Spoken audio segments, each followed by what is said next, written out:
we well, understand. Tell me what is your stance on Lucy Connolly, please? Kevin, as much as you might want me to boil down complex issues into yes or no answers, I'm not going to do that. I've set out the clear understanding we have of why people feel there hasn't been proportionality when it comes to some of these cases. In Lucy's Lucy case, Connolly, what is the Tory? Your leader, Kemi Badenoch, says that her sentence is grotesque and she should be released. What about you? What Kemi said? Badenoch said that.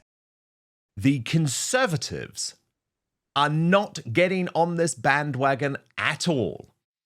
Developing right now a major on-air clash on Talk TV between Kieran Mullen, the Shadow Justice Minister. He calls himself a Conservative, and an absolutely riled up, infuriated Kevin O'Sullivan because this Tory refused to say that Lucy Connolly should be released from prison. Now, not only does this go against the view of Robert Jenrick, the Shadow Justice Secretary, not only does it go against the view of Kemi Badenoch, the Conservative Party leader, but even the former Prime Minister, Boris Johnson. Now, I know lots of you will say, well, it was under his rule that these sorts of laws were able to come in, but he has gone public, echoing this call to free Lucy Connolly. Watch. In the very week when it has been decided that Lucy Connolly must serve her full 31 months in jail, even though she's a young mother with no previous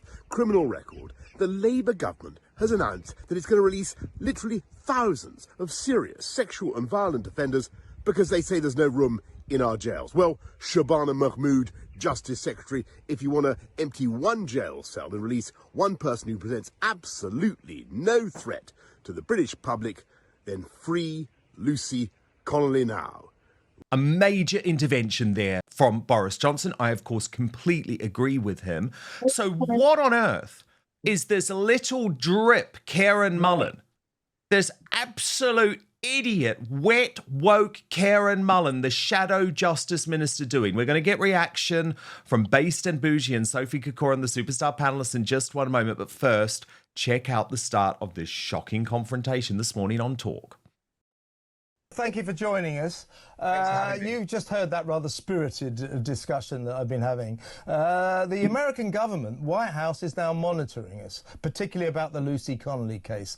They believe that Lucy Connolly doing 31 months for a tweet is an assault on freedom of speech, an assault on freedom of expression. They're also very worried about the way we're treating anti-abortion demonstrators. America is now monitoring Britain because of our approach to freedom of speech. They're worried about our Prime Minister and his suppression of freedom of expression, and that's worrying because that's the sort of monitoring they do of North Korea, of Myanmar, of Russia, of China, and now we're in that bracket. Kind of worrying.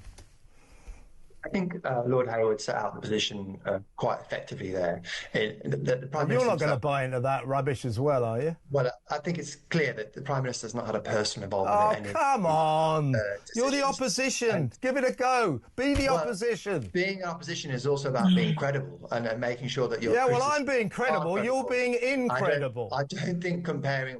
You don't think there's anything unusual about what happened to all those suspects after the summer riots, amid the summer riots. You don't think there's anything unusual that while most suspects wait 2 years before they come to court, those guys and those women were all in court within about 2 days, sentenced in jail but within 5 days. You don't think there's anything unusual about that? You don't think the Prime Minister's got anything to do with that? You're supposed to be the opposition. Oppose!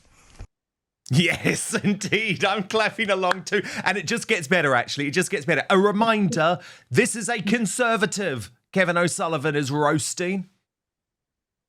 We understand. Tell me what is your stance on Lucy Connolly, please? Kevin, as much as you might want me to boil down complex issues into yes or no answers, I'm not going to do that. I've set out the clear understanding we have of why people feel there hasn't been proportionality when it comes to some of these cases. In Lucy's Lucy case, Connolly, what is the Tory? Your leader, Kemi Badenoch, says that her sentence is grotesque and she should be released. What about you? What Kemi said? Badenoch said that. Are you contradicting your leader? No, what Kennedy said was, we understand why people are concerned about that case, and that particularly the decision not to allow her to have overnight visitation was particularly concerning, and that actually we pointed out that Lucy does have routes to appeal that to the prison governor. And actually, what Kennedy said is it is all about proportionality. So you're all in favour of the sentence. The Tories support the 31 months for Lucy Connolly. Yep. Well, as I said, yes. It's about proportionality. It's a yes or no. It's not, I'm afraid. It's about proportionality. I understand why people are concerned. How do you think this appearance is going for you, Kieran? I think it's not going very well. Badly. It's not going very well, is it? I'm not sure. Honestly, I'm not you're sure so out of step with what the people of this country are thinking. I'm not sure. Look, I'm just saying, mate. I'm just saying, Kieran. You seem not let them say very much. You seem like a nice guy, but let me tell you, you don't really understand. You don't seem to understand the principles of opposition. Stop supporting Keir Starmer and start opposing him. It would really help. You're just going to rant the whole way through. I think the benefit of an interview that listeners want to hear what other people have to say. If you want to stick to a monologue, please feel free to do that. But I think actually listeners want to hear different perspectives. I've been very clear. Yeah, well, I would just stick to a monologue because let me tell you, if that is the offering from the Conservative Party, then you are finished. Kevin O'Sullivan, though, hadn't finished. You're fully in favour of what's happened to Lucy Connolly, are you? Are you in favour of what Lucy... If you let me get a word in, you let me actually finish a sentence, I'll talk to you about the areas in which I understand why the public are concerned. Because I think what the public do rightly raise is the contrast. Because actually what we saw last week was the Labour Party, and this is Labour policy, and this is the Prime Minister, saying that at the same time, they want to make it so that rapists, child abusers, killers, get out of jail even earlier than they already do. And so I think that's when people then have a question about, well, where's the proportionality, where's the balance? I do understand why the judiciary, and I think this is the judiciary, not the government, why the judiciary, when there's a public order issue, when there's a risk of widespread disorder, when we're seeing hotels being attacked and other things like that, that they want to send a very clear message to the public in the short term that this has to stop. And that's a reasonable approach to take in the round. That doesn't mean that each and every case is going to be one that the public think, well, that's let me get this straight, though, if I may, Kieran. The Tory opposition party is right behind the 31-month sentence for Lucy Connolly and the fact that her appeal against the grotesque severity of that sentence failed. The Tory party is fully in favour of that, are they? Well, yes or no? Are you in favour of it? I don't think anybody listening to what I've just said would have interpreted it as... What is your position? Yes, we would. Are you in favour of Lucy Connolly's condition, her situation? Are you in favour of the 31-month sentence and the failure of her appeal? Where do the stories stand? Because if you are supporting that, I think our listeners will be very interested. Oh, I despair. I absolutely despair. I mean, Sophie Corcoran, former Conservative Party member, isn't it the likes of Karen Mullen, that woke, wet wuss, which is why your former party are finished? But first, you know how often I talk about the need for free speech to be protected. Well, I've been increasingly thinking of the need for personal protection from snoopers, bad actors, and hackers online, and I'm delighted to tell you I have now found the fail-safe solution. But what's more, this VPN, or virtual private network to use the full term, is a life changer when it comes to providing you entertainment and information from anywhere in the world, wherever you are. Let me introduce you to Surfshark, an incredible and an easy-to-use service that encrypts all your internet traffic, meaning your online activities stay safe so you can shop, stream, browse, and conduct your banking online in complete privacy. But the benefits of Surfshark go way beyond keeping you safe online. It allows you to access your favorite entertainment and news shows and channels from international streaming services like Hulu, iPlayer, HBO Max, and Peacock, as well as Netflix, Amazon Prime, and Disney+. And what it means is that within seconds, you can be watching as if you're in another country. No worries about geo-blocks on your favorite shows anymore. And if you're traveling for work or on holiday, you can also get all your favorite content from home, including sports. Surfshark is an insurance policy against creeping censorship in many countries like France, which has blocked Rumble for many months now. Watch anything, anytime, anywhere. It is true freedom, which I am here for. Oh, and by the way, a VPN can save you money too, because you can actually get the best deals from websites that change their prices depending on where you're buying from. There are other benefits too. You can use Surfshark on unlimited devices, which means your entire household can stay safe with just one subscription. And with over 3,200 servers in over 100 countries, there is a world of choice at your fingertips with 24/7 customer service if this is your first time using a VPN. So go to surfshark.com/outspoken for an extra 4 months of Surfshark at an unbeatable price. What's more, Surfshark's so confident it's the best VPN in the world that you can give it a try for a full 30 days. And if you're not entirely confident, you will get your money back. So go to surfshark.com/outspoken for an extra 4 months of Surfshark at an unbeatable price. But now, back to the show. I mean, that was just so painful, wasn't it? I mean, I've been a Conservative staffer, and I think I would have my head in my absolute hand, banging my head against the wall if my boss had just pulled out a performance like that on the media. I mean, who would have signed him up for the media rounds? He just strikes me as someone who was picked last in PE. Do you know what I mean? I can't explain it to you, but he was definitely picked last in PE because he just has no charisma. Every time he opened his mouth, it was extremely boring. He wouldn't give us an answer. I mean, who put him up for the media rounds? Really? I mean, look, he could be a fantastic MP. I'm sure he is a great MP. And I don't want this to sort of colour what the Conservatives are doing, because, like we said, this is one MP who is particularly bad and who probably shouldn't be doing the media. Whereas, Yeah, but he's the Shadow Justice Minister. I know, it's embarrassing. I'm not sure who put him up for the cabinet, but we've got, Katie Lamb. Maybe we need to put her in because she's doing a pretty good showing at the minute. I mean, Rob Jenrick's been doing all right. I mean, Kemi has been sort of coming out the woodwork lately, especially with No, totally. But this is the fundamental problem, though. We have all of these woke-topians that have infiltrated that party. I mean, Basin Bougie, could you believe that he wasn't just prepared to say, yep, I agree with my leader, I agree with the former Prime Minister Boris Johnson, I agree with my boss, the Shadow Justice Secretary, that of course this mother, this grieving mother, should not be in jail in a civilised society for 31 months for a tweet. I mean, it seems like the most obvious thing to say, and he just could not bring himself to do it. He said so much, but said nothing at the same time. Yeah. And that's the problem with our establishment, our government, our councillors, is that they're very good at just using these big words and these big jargons, but really and truly, they are saying nothing. It's just a simple yes and no answer. Do you think that her imprisonment is just? Do you think that a woman tweeting something, and he already knows the answer, so why he's refusing to say it, from my perspective and the audience perspective, it gives me the idea that somebody is paying him. Somebody is paying him, and this is the problem with our establishment, our government, our councillors.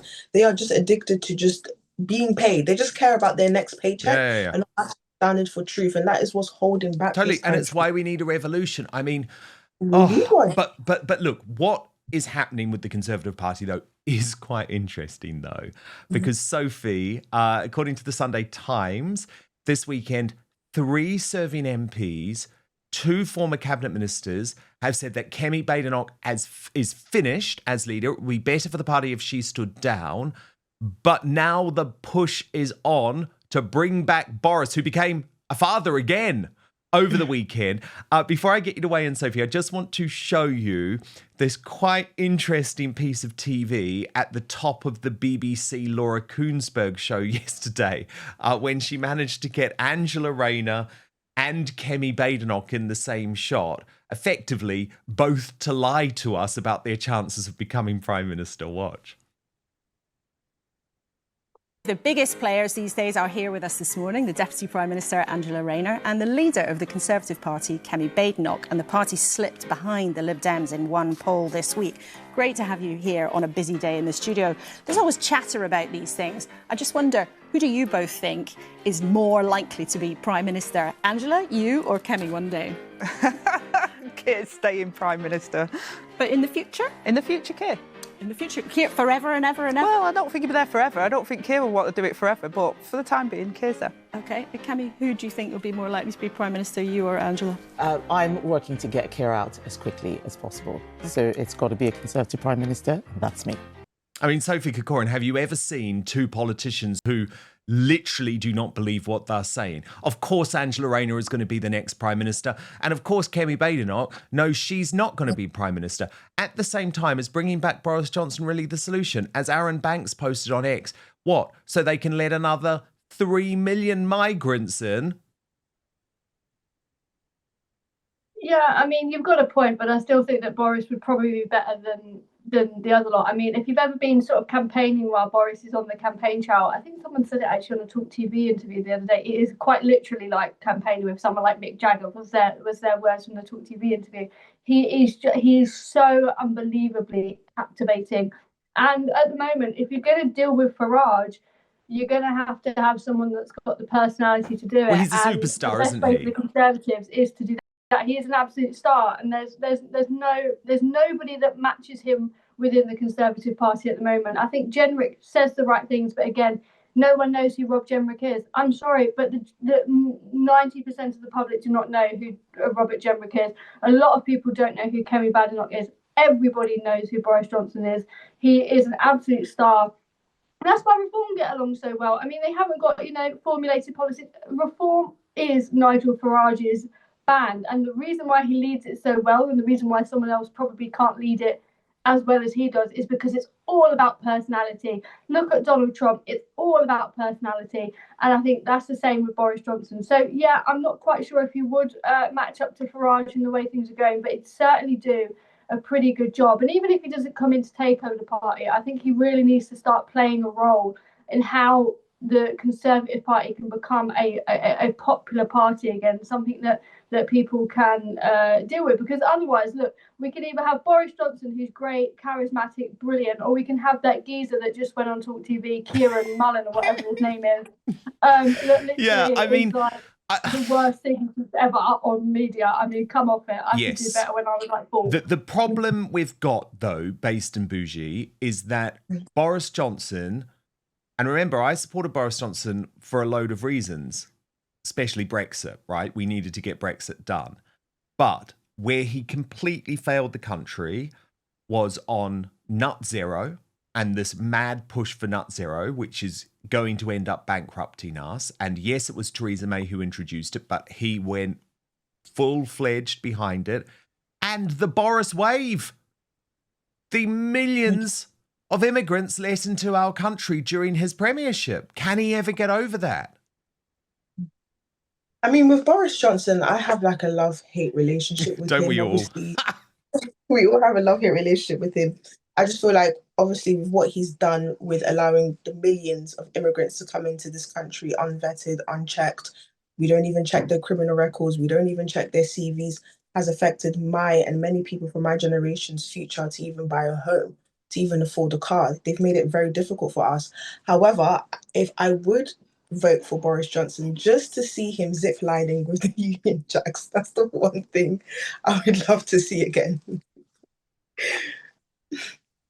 Yeah, it's going to be fascinating, actually. Sophie, quick word on your fellow ginger-headed political maestro, Angela Rayner. Were you buying her? I'm never going to run, even though I'm leaking against Keir Starmer, because let me tell you, I did not believe a single word of what she said. That woman is on manoeuvres, and I know a lot of people are going to be terrified by this, Sophie, but I believe she's going to be the next Prime Minister of the United Kingdom. She's not going to be elected. She will never be elected, but I believe she will replace Keir Starmer in a Labour Party coup.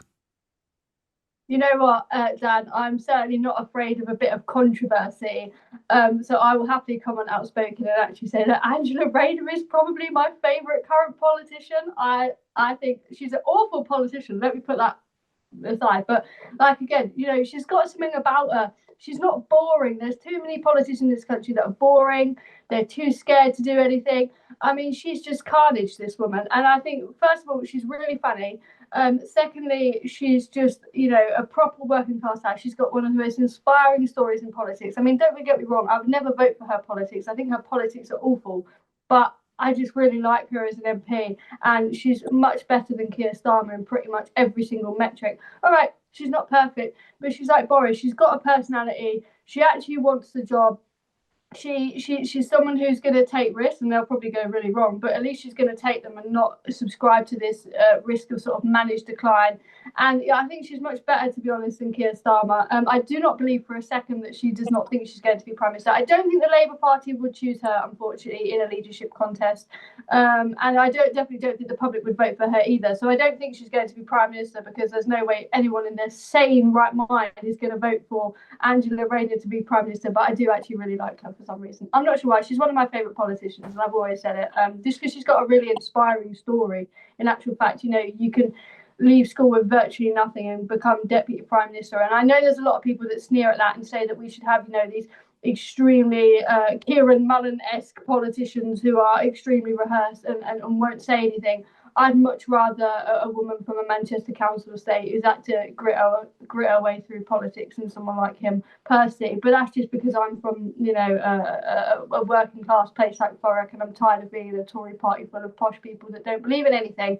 So I quite like a bit of Angela Rayner, to be honest with you. So that's the most controversial thing I think I've ever said on the show, but at least I'm not afraid to say it. What I respect Angela Rayner for, where I will agree with you, is that at least she doesn't lie about who she is. Keir Starmer is a shape-shifting chameleon. I believe he's on the hard left, but he's never prepared to say it. Angela Rayner will say it. She'll do it. The big problem is she'll also bankrupt the country at the same time.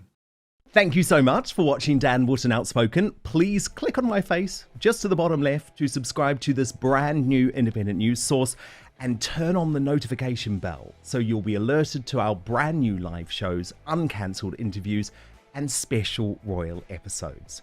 Outspoken is also now available as a podcast, so you can listen to the show every weekday on the go, wherever you are.